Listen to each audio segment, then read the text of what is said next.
oh man, this galaxy that we just found with JWST is 13 billion light years away.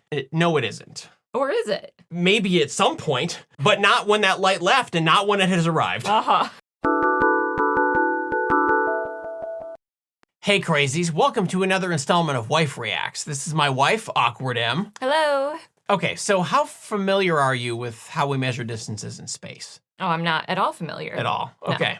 If you wanted to measure the length of something, what would you do? I would grab some kind of measuring tool. So like a tape measure or a ruler or something. Yes. What about if the distance was just a little bit longer, like maybe Detroit to Chicago? I would use Google Maps. Okay. For sure. Okay. What if the distance is so far away that we don't have access to the other end of the trip? Do you mean we don't have access, like it's in the middle of the ocean and you can't drive that far, or like? No, because then you could still use a boat and get there. Okay. Right? Mhm. I'm talking like Mars. What do you do? What do you do if you want to figure out what the distance to Mars is and you can't go there? Mm-hmm. Thankfully, in the last, little bit, we have gone there a couple times. True. At least with probes and stuff. So Right. Do probes have odometers? say it's 1920 Mm-hmm. and we don't have any space program yet. There's no such thing as a space probe. Haven't even been to the moon. Right. How do you figure out the distance to the moon or to Mars or to Saturn or to other stars in the universe? You don't. I'm just kidding. I have no idea. Well, this is a problem that scientists, astronomers were facing, that Mhm. we've been facing for a long time. Sure. We're gonna do this in stages. Each of these techniques represents a rung in something we call the distance ladder. So the techniques kind of stack on top of each other. Right. Okay. We use one technique to calibrate the next and then use it to stretch across the next gap. Okay. And so as we move forward, we're going to get into larger and larger distances from Earth. Sure. First off, we have something we call radar ranging. Radar itself, the word radar, is actually an acronym. It stands for radio detection and ranging. Okay. And so if you say radar ranging, you're basically saying radio detection and ranging. Well, this is what we do in our language, though, so here we are. Right. But basically the idea is that we can send some kind of radio signal out, it'll reflect off of something and come back. In that case, you might be thinking like we're sending it out to some space probe we sent out and we're bouncing it back, which does happen. But we were able to do this before that. Which means you're actually bouncing it off of an object. Right. So radar was invented in the early to mid 30s by a handful of countries, almost like simultaneously. It was one of those things that it was time, Right. historically speaking. We were ready for it and everyone just kind of happened on it all at once. Sure. I'm comfortable with that. Right. Now, we didn't actually use it for astronomy until the 40s, like the mid to late 40s, when someone thought, you know what? What if I try to reflect a radio signal off the moon? And so they sent a signal straight to the moon and it bounced off and came back and they picked up the signal. Wow. That Yeah. must have been exciting. It's a big deal. Yeah. But even that, reflecting the signal off the moon is kind of a pain when you're just reflecting it off of moon rock. Sure. So in the 60s, the late 60s, when we finally landed on the moon, Mhm. we were able to put a reflector down. Sure. I imagine it would have to be pretty big, or else your instruments would have to be very specific. I'm guessing maybe something like this. It's a pretty precise instrument that's going to be able to hit that, right? But it gives us a much more accurate measurement of the distance to the moon, and that's how we know that it's, exactly so many miles or kilometers up there. Sure. The furthest we've ever been able to measure with this method is Saturn. Mm-hmm. Which is pretty far. It is pretty far. It has to go all the way to Saturn and then come all the way back before we actually receive it. Which makes it remarkable that we even made it to Saturn to begin with. Right. We have this thing called the inverse square law. Have you ever heard of the inverse square law? Yeah, I have heard of it for sure. Do I remember what it is? It's like as light goes out, it becomes dimmer. Right. Is the gist, right? Yes. Just imagine a light pulse for Mhm. a moment. And that pulse, you turn the light on and you turn it back off. That light energy is going to be distributed over a sphere. Right. And as the sphere gets bigger, the energy kind of thins out. It gets thinner and thinner and thinner. So as light goes out, it gets dimmer. Right. Yeah? Yes. That change can get real dramatic real fast. Mm-hmm. And so this has its limits.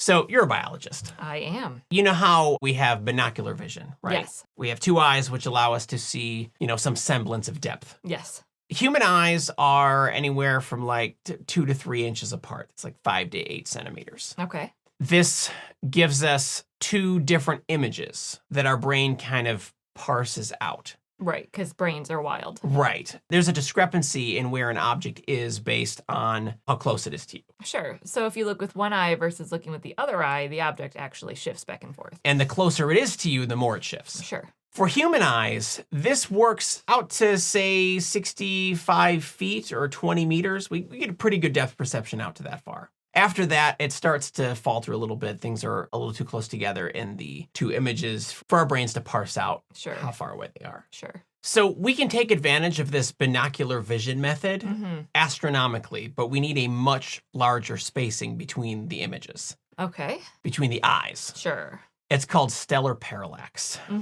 This method has been around for a very long time, and so it's considered sort of the foundation of the cosmic distance ladder. Okay. We take a picture of a star, and then we wait 6 months, and we take another picture of a star. Those eyes are very far apart. Yes. I thought they were just going to be in different spots on the Earth. No, the entire diameter of Earth's orbit. Okay. On average. And so essentially what you get is something like this. The Earth goes around the sun, right, in its orbit. And so it looks like the star is wobbling against the background stars, right? It's at one point in the year, it's here against those stars, and then at another point, it looks like it's over there. And so what we do is we take those pictures and then we can measure an angle between the two images. We've been really good at measuring angles in the sky for thousands of years. Sure. And we've been trying to use them to calculate distances for all of that time. Props. Yes. So we essentially figure out what this angle is, and then we just use trig to figure out the lengths of the triangles. Because we know what the diameter of Earth's orbit is, and so then we should be able to get the other leg of the triangle. Yeah, that's high school math. Right. This was the leading way to measure distances to stars. Okay. It just takes a long time. It does. You have to do a lot of waiting. Right. This also has range limits. Now, these range limits have gotten better over time as our technology's gotten better. Now, we have something called the Gaia Space Probe. I've heard of Gaia. I'm trying to remember what video was I looking up stuff for? It was the black hole video. Oh, that was it. Yeah. You're right. Gaia BH1 and Gaia BH2. That's it. Gaia does a lot of stellar observation. Sure. But it's really good at doing stellar parallax. Okay. It is so sensitive that it has allowed us to measure distances out to about 30,000 light years, which is a huge portion of our own galaxy. Our galaxy is about 100,000 light years across. And so almost a third of the galaxy just with parallax, which means those numbers are solid. Okay. The farther the star gets from Earth, from our sun, the smaller the angle. Yeah, exactly. The smaller the angle gets. Okay. The smaller it gets, the harder it is to measure. Sure. Yeah. Back in like 1920-ish, the distance we could measure parallax out to was only about 300 light years. Which is still, It's still a lot, yeah. But it's a tiny itty-bitty fraction of our own galaxy. Totally. If you talk to some of the astronomers back then, they might have only trusted the distances out to like 200 light years. Okay. 300 was pushing it. Sure. Some scientists said that they could do up to 300. Right. Some very... the young ones. The old ones were like, no way. Stay in your lane, kid. Once you need to step beyond parallax, we take advantage of the problem we ran into with radar ranging. The inverse square law. Yes. And we can measure a star's apparent brightness to us. That's easy to do. Okay. This is where the standard candles come in? Yes. Oh, no. The trick is we also need to know what its actual brightness is. And how could you possibly? Right. That's tough. Right. But we can in some circumstances, which is awesome. So here's what it feels like. It feels like you need to know what the actual brightness is in order to figure out how far away it is. But it also feels like you would need to know how far away it is in order to know how bright it actually is. For most stars, yes, that's true. Uh-huh. But not for all of them. Do tell about these specialty stars. We had been looking for standard candles for a long time. I think that first things first, you need to tell us what a standard candle is. Well, I mean, we pretty much... Yeah, okay. A standard candle is essentially a bright object, usually a star, that can be used as a standard for measuring distances. Oh, okay. And so that's why we call it a standard candle. It's a very descriptive name. Okay. Could be more descriptive if you called it a standard star. Right. The thing is that back in the day, brightness was measured in terms of candles. Okay. Stars still existed back in the day. It's not like this is a new thing that just popped up all of a sudden. Like we actually have this brightness unit, which is based on candles, like what the brightness of a candle would be from 1 meter away or something. Candles were a big deal, right? Candles were kind of the standard for what brightness was. The standard candle? Right. And so when we got to astronomy, it just kind of got used as a metaphor. Okay. I don't get to name these things. That's on you. Right. So the trick is to find an object that you can measure something about to determine its actual brightness.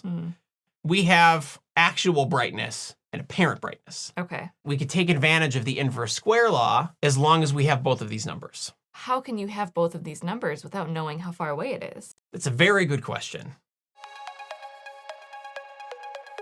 There was this type of star that had been known about for a while. They're called Cepheid variables. These stars seemed to vary in brightness over time. Usually it's anywhere from like 10 to 20 days. The cycle is. So like we don't have to wait 6 months for this thing. We just have to wait like a couple weeks. Great. And so we can monitor the brightness of these stars, and the brightness seems to vary. It gets bright and dim and bright and dim. The period of the cycle in brightness is directly related to their actual brightness. And so if they were a brighter star, then the cycle would be a particular period. And if it was a dimmer star, it would be a different period. You could actually take the period of the brightness cycle and calculate a peak brightness. It's not an apparent brightness, an actual brightness. We found a lot of these Cepheid variables within the range that Parallax worked. Interesting. So this is how the rungs are stacking on top of each other. Right. So we were able to know how far away those stars were and use that information to calibrate the Cepheid variable cycle. Okay. But Cepheid variables are resolvable out to about 100 million light years. Whoa. We're not just talking the distances to stars or clusters of stars within our own galaxy. We're talking other galaxies. Definitely. Which we didn't even know existed at the time. Yeah. Far, far away. Far, far away from the docks. Yes. Ahoy. Ahoy. And like I said, these things only work out to about 100 million light years. And not because we have trouble measuring the brightness, but because we have trouble resolving individual stars. Okay. And 100 million light years gets us quite a way. It covers basically our entire cluster that we're in, our entire galactic cluster. Our neighborhood. Right. Not our star neighborhood, but our galaxy neighborhood. Yes, our galactic neighborhood. Yes. We would like to measure things beyond 100 million light years. Never satisfied. Right. And so we have another really good standard candle called a Type 1a supernova. Those are bright. Stars tend to form in binary systems. Our sun is kind of an exception to the rule. Okay. We're kind of a weird star system. A lot of the time, one of those stars is a little bigger and it gets to the end of its life before the other one does. And it will form a white dwarf if the stars are small enough. The stars are like our sun. The thing about white dwarfs is that they are a stellar remnant. And stellar remnants are only stable up to a very, very specific mass value. In the case of white dwarfs, that is 1.4 solar masses. That was what your thesis was, right? Yes.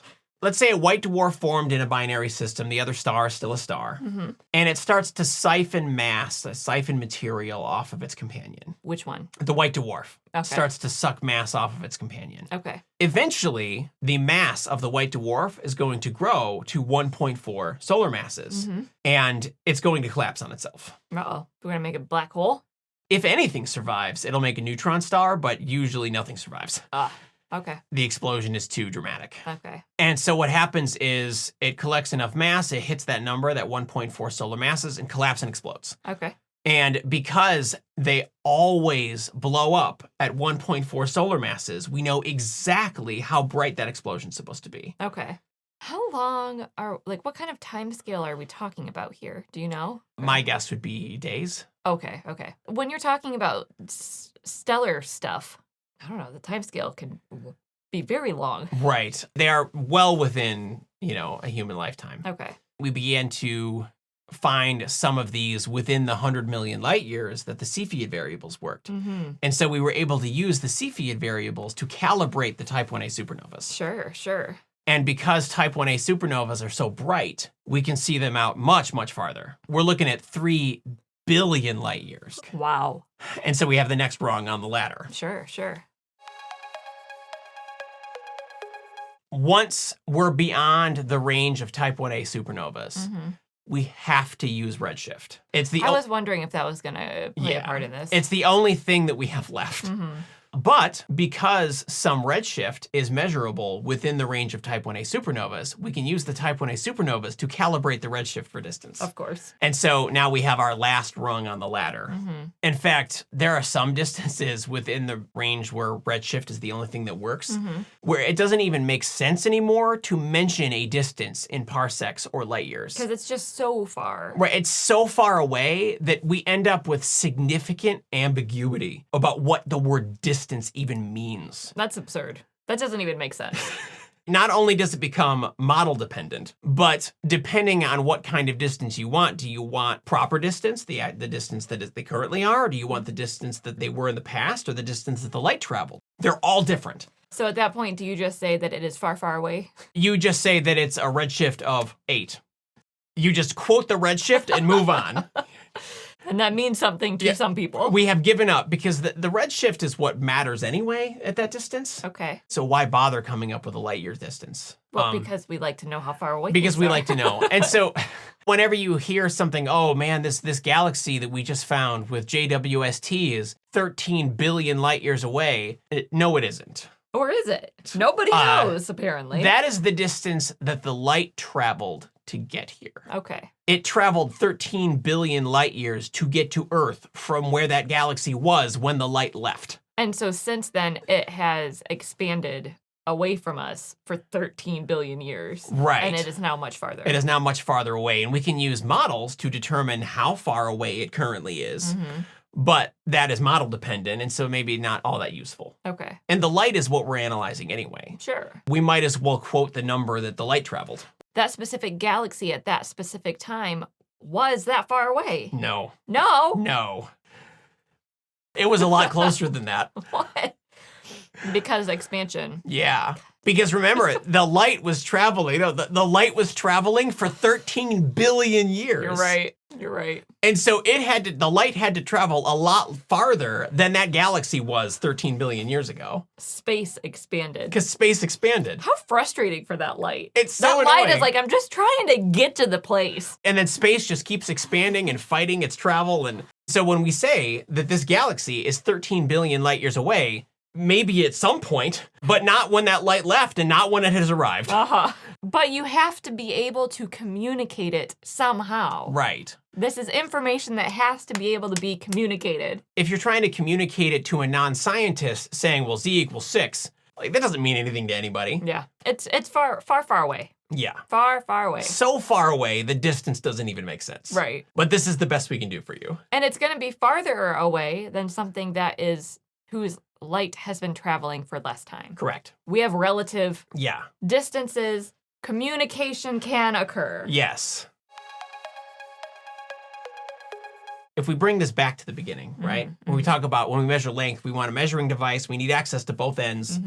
We don't really have that with astronomy. We have to be creative. We have to use all these different techniques where we're measuring something else and then inferring a distance based on what we know about physics. Right. And it doesn't mean that those distances are wrong. It just means that we're not technically measuring distance. Ultimately, we get to really far away things, and it doesn't even make sense to talk about distance anymore. Right. You just start talking about something else instead. Right. That also allows you to infer how far away something is. Right. In the end, we don't measure distance. We measure something else, like time, and we infer distance. I mean, honestly, this is something that we do in our daily lives anyway. How far is it to thus and such? 20 minutes. 20 minutes. Right.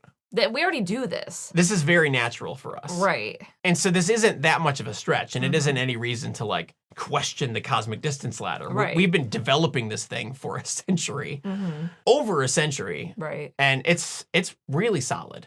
Okay.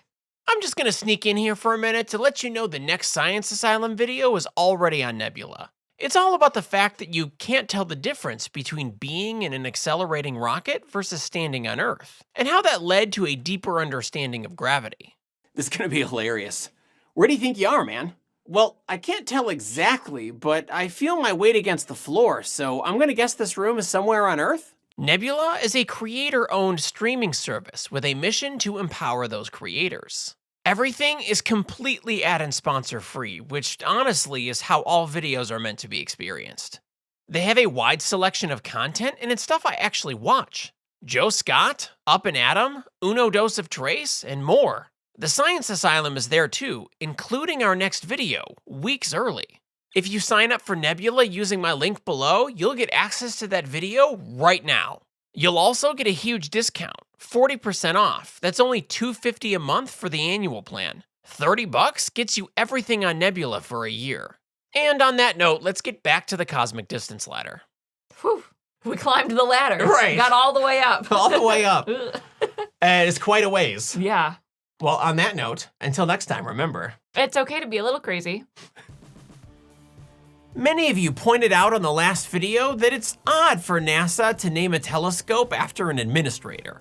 And you know what? That's fair. It's an unusual choice. If it were me, I probably would have chosen a scientist. But the point I was trying to make in that video is that the name wasn't offensive. Anyway, thanks for watching.